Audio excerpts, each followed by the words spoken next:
भक्तजनों, आज आप सुने भगवान शंकर की व्रत कथा।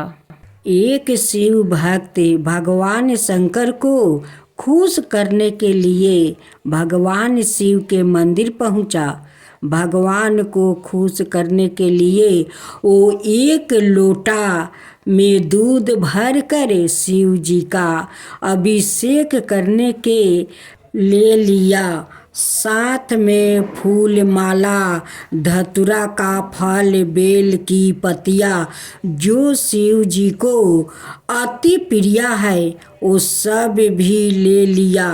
मंदिर में जाकर भगवान को सब अर्पण करने के बाद लौटते समय जब मंदिर का घंटा बजाने के लिए सर ऊपर उठाया तो देखता है कि मंदिर में सोना का घंटा लगा हुआ है। सोने का घंटा देखकर उसके मन में लालच आ गया।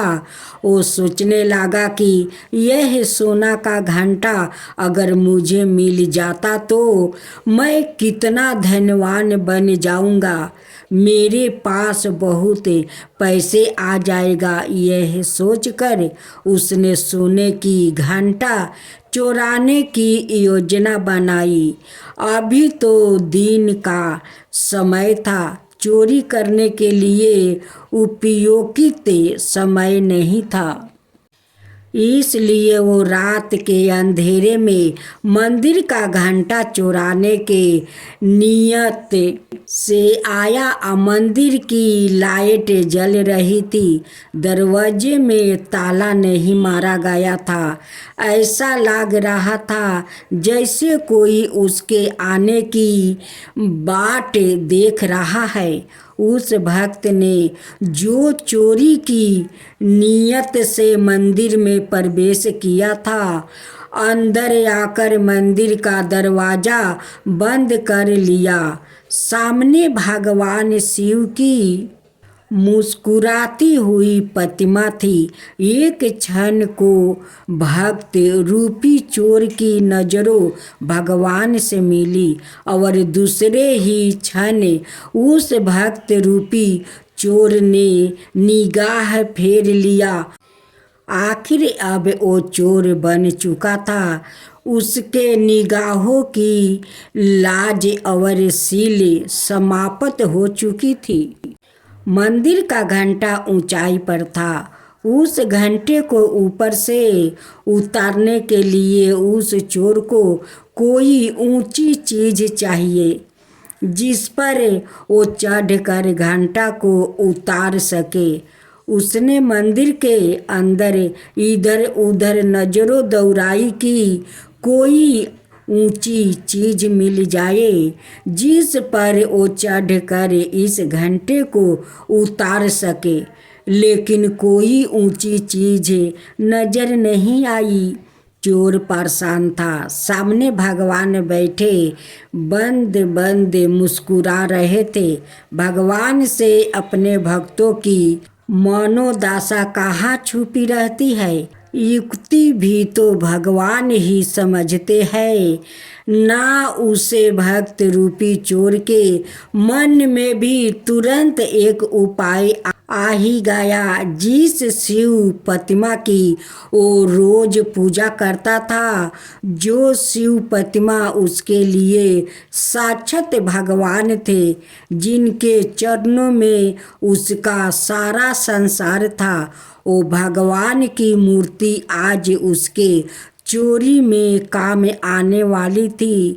आज वो शिव जी की प्रतिमा उस चीज की कमी को पूरी करने वाली थी जिस पर चढ़कर वो मंदिर के घंटे तक पहुंच सकता था। और उसने यही किया। वो शिव जी के कंधे पर चढ़ गया। कंधे पर चढ़ने के लिए उसे बहुत मेहनत करनी पड़ी। शिव जी के कंधे पर चढ़कर वो मंदिर का घंटा उतारने का प्रयास करने लगा, लेकिन यह क्या घंटा तो अभी भी ऊंचा है। वो चोर बहुत मायूस हो गया। उसके नेत्रों में जल भर आया और जल का प्रभाव तेज होती ही भगवान भोलेनाथ के सर पर टपकने लगा। भगवान भोलेनाथ सदा अपने भक्तों की सूध लेने वाले, जल की धारा से प्रसन्न होने वाले आज कैसे नहीं प्रसन्न होते। आज तो उनका एक भक्त अपना आंसू रूपी जल उन पर बरसा रहा था और तुरंत ही अपने भक्त के समक्ष प्रकट हो गया। वो चोर अपने भगवान को अपने सामने देखकर भाव भोर हो गया। भगवान तो अपने भक्त की मदद करने आए थे। उन्होंने मंदिर का सोने का घंटा उतार कर उस चोर रूपी भक्त के हाथ में थमा दिया। यह लो बस्ते, इसके लिए ही तुम इतना परेशान थे। हम तो तुम्हारी मदद करने आ गए। भक्त बस्ते भगवान से अपने भक्ति की पीड़ा नहीं देखी गई। भगवान का दर्शन पाकर अब उस चोर की अंत धर्मात्मा भी उसे धिक्कारने लगा। वो भगवान के चरणों में गिर पड़ा। अपने आंसुओं से भगवान के चरणों को पखारने लगा। भगवान ने प्रेम से उसके सर पर हाथ फेरा और अंतर ध्यान हो गए। अब वो चोर फिर से शिव भक्त बन गया था, एक सच्चा शिव भक्त था। तो ऐसे है हमारे भोलेनाथ, कब किसको कौन सी बात पर प्रसन्न होकर दर्शन देंगे। भोलेनाथ कहाँ नहीं जा सकते हैं, वो तो कण कण में बसते हैं, जहाँ तहाँ जा सकते हैं।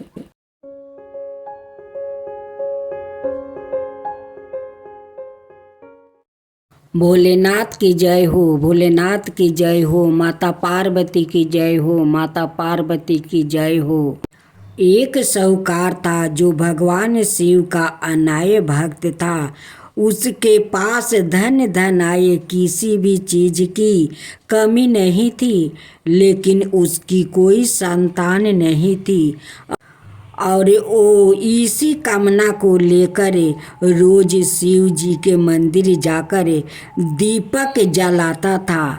उसके इस भक्ति भाव को देखकर एक दिन माता पार्वती ने शिव जी से कहा कि प्रभु, यह साहूकार आपका अनय भक्त है, इसको किसी बात का कष्ट है तो आपको उसे अवश्य दूर करना चाहिए। शिव जी बोले कि हे पार्वती, इस साहूकार के पास पुत्र नहीं है, यह इसी से दुखी रहता है। माता पार्वती कहती है कि हे ईश्वर, कृपा करके इसे पुत्र का वरदान दे दीजिए।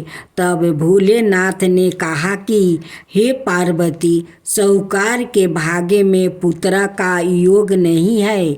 ऐसे में अगर इसे पुत्र प्राप्ति का वरदान मिल भी गया तो वो केवल 12 बरस की आयु तक ही जीवित रहेगा। यह सुनने के बाद भी माता पार्वती ने कहा कि हे प्रभु, आपको इस साहूकार को पुत्र का वरदान देना ही होगा। अनाथ भक्त क्यों आपकी सेवा पूजा करेंगे। माता के बार बार कहने से भोलेनाथ ने साहूकार को पुत्र का वरदान दे दिया, लेकिन यह भी कहा कि वो केवल 12 बरस तक ही जीवित रहेगा। साहूकार यह सारी बातें सुन रहा था, इसलिए उसे ना तो खुशी हुई और ना ही दुख। वो पहले की तरह भोलेनाथ की पूजा अर्चना करता रहा। उधर सेठानी गर्भवती हुई और 9 महीने के बाद एक सुंदर सा बालक की प्राप्ति हुई। परिवार में खूब उत्साह मनाया गया, लेकिन साहूकार पहले ही की तरह रहा और उसने लड़का की 12 बरस की आहू का जिक्र किसी से भी नहीं किया। जब बालक 11 बरस की आहू हो गई तो एक दिन साहूकार की सेठानी ने बालक के विवाह के लिए कहा। तो साहूकार ने कहा कि वो अभी बालक को पढ़ने के लिए काशी जी भेजेंगे। इसके बाद उसने बालक के मामा जी को बुलाया और कहा कि इसे काशी पढ़ने के लिए ले जाओ और रास्ते में जिस भी स्थान पर रुकना वहाँ यज्ञ करते और ब्राह्मणों को भोजन कराते हुए आगे बढ़ना। उन्होंने भी इसी तरह करते हुए जा रहे थे कि रास्ते में एक राजकुमारी का विवाह था। जिससे उसका विवाह होने वाला था वो एक आँख से काना था। तो उसके पिता ने जब अति सुंदर साहूकार के बेटे को देखा तो उनके मन में आया कि क्यों ना इसे ही घोड़ी पर बैठाकर शादी के सारे कार्य संपन्न करवा लिया जाए। तो उन्होंने मामा से बात की और कहा कि इसके बदले में वो अथाह धन देंगे। तो वो भी राजी हो गया।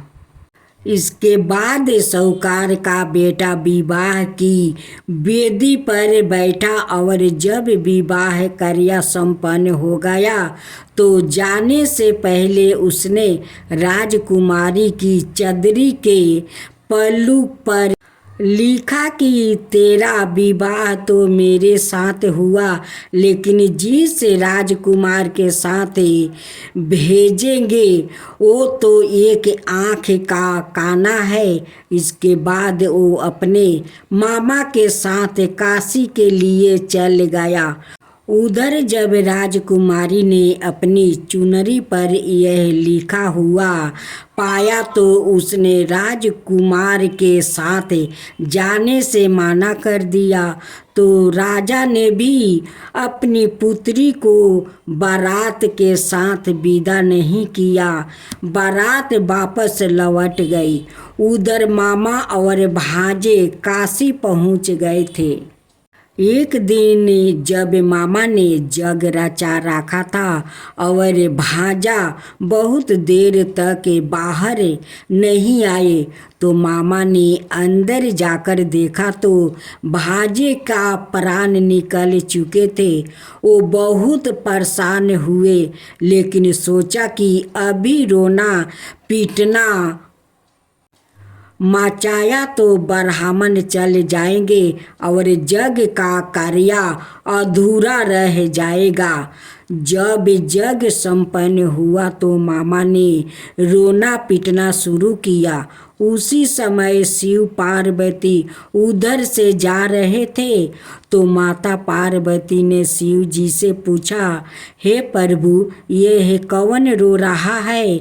तभी उन्हें पता चलता है कि यह तो भोलेनाथ के आशीर्वाद से जन्म हुआ साहूकार का पुत्र है। तब माता पार्वती कहती है कि हे स्वामी, इसे जीवित कर दीजिए। अनाथ रोते रोते इसके माता पिता के प्राण निकल जाएंगे।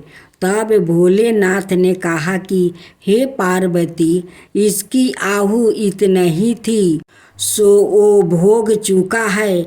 लेकिन माँ के बार बार आग्रह करने पर भोलेनाथ ने जीवित कर दिया।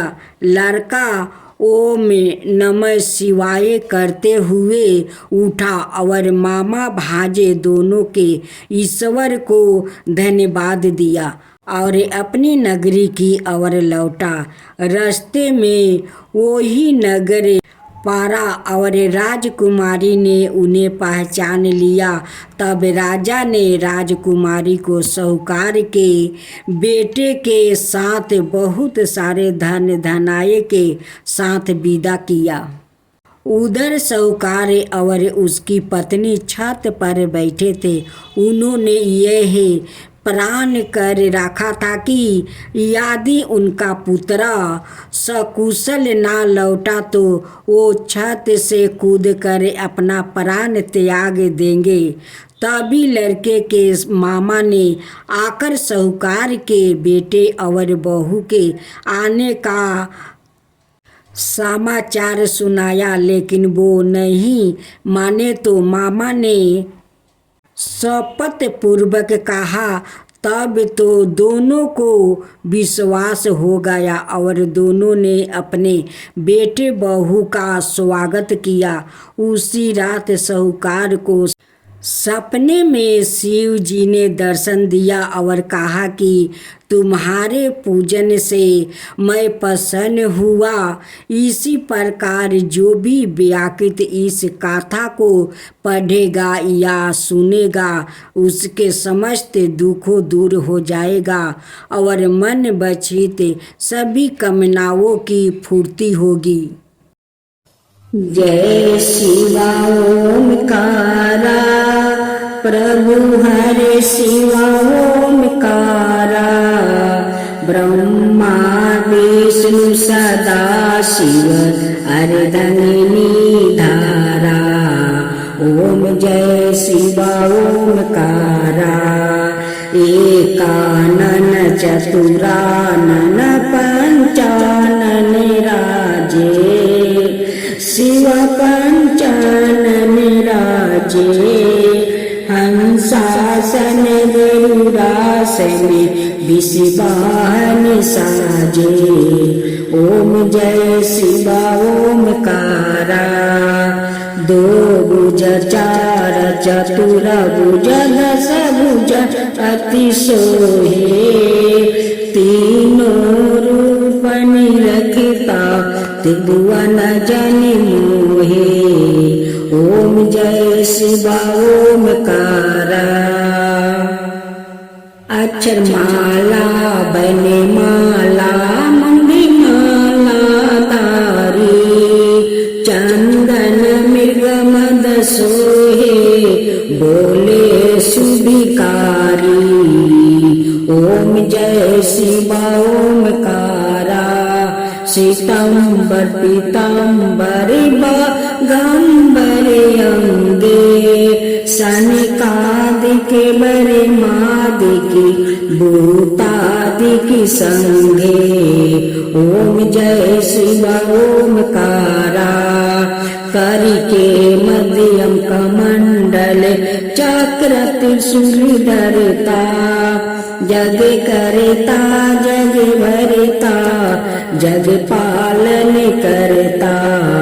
ओम जय शिवा ओमकारा। ब्रह्मा विष्णु सदा शिव जानते अविवेका। प्राण बचर के मध्यम यह तीनों एका।